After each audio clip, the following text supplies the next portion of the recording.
UP में विधानसभा उपचुनावों को लेकर के मायावती ने ऐसा दांव चल दिया कि चित हो गए अखिलेश और बीजेपी। चलिए आपको बताते हैं यूपी विधानसभा को लेकर पहली बार जिस प्रकार से बहुजन समाज पार्टी उपचुनाव में उतर रही है और मायावती जिस तरह से एक्टिव हैं, उसको देखते हुए इस बार बड़ा खेला होने वाला है। मायावती ने खेला ब्राह्मण और पासी कार्ड। उपचुनाव में फूलपुर मझवा सीट को लेकर के ऐलान कर दिया गया है, बाकी सीटों पर भी मंथन हो गया है। मायावती ने ब्राह्मण कार्ड खेला है इस चुनाव में, ब्राह्मण और पासी।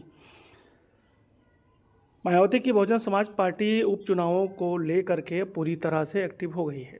यूपी की 10 विधानसभा सीटों पर होने वाले उपचुनाव में बसपा अपनी पूरी ताकत लगा रही है। बसपा जीत के साथ यूपी की सियासत में अपनी वापसी चाहती है।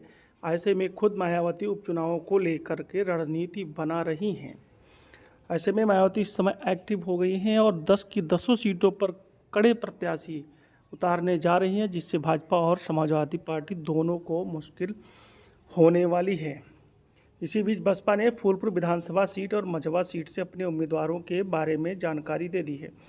बसपा के उत्तर प्रदेश अध्यक्ष विश्वनाथ पाल का कहना है कि मायावती ने फूलपुर से शिवरन पासी और मझवा सीट से दीपक तिवारी को बसपा का प्रभारी बनाया है। इन दोनों सीटों पर इन्हीं की उम्मीदवारी भी तय मानी जा रही है। बसपा ने खेला ब्राह्मण और पासी का दांव। यूपी बसपा अध्यक्ष विश्वनाथ पाल ने कहा कि बसपा अभी सभी वर्गों को लेकर के साथ चलने वाली है, इसीलिए ब्राह्मण और पासी दोनों को ही टिकट दिया है। बसपा हर जिले में सर्वे करा रही है और उपचुनाव में बसपा की जीत का प्रतिशत लगातार बढ़ता हुआ दिख रहा है। साथ ही साथ उन्होंने दावा किया कि बसपा सभी सीटों पर बहुत ही अच्छा लड़ेगी, सभी वर्ग के लोगों को टिकट दिया जाएगा। मायावती ने पिछले दिनों कई बैठकें की हैं, जिसमें अपने कार्यकर्ताओं को निर्देशित किया है। मायावती इस समय बहुत एक्टिव दिख रही हैं उपचुनाव में। ऐसे में कहीं ना कहीं भारतीय जनता पार्टी और अखिलेश यादव दोनों के लिए मुश्किल हो सकती है। अभी की 10 सीटों में से 5 समाजवादी पार्टी गठबंधन के साथ और 5 भाजपा गठबंधन के साथ में है। देखना है कि इस बार जो अयोध्या जो मेन सीट है और अखिलेश यादव की सीट करहल है,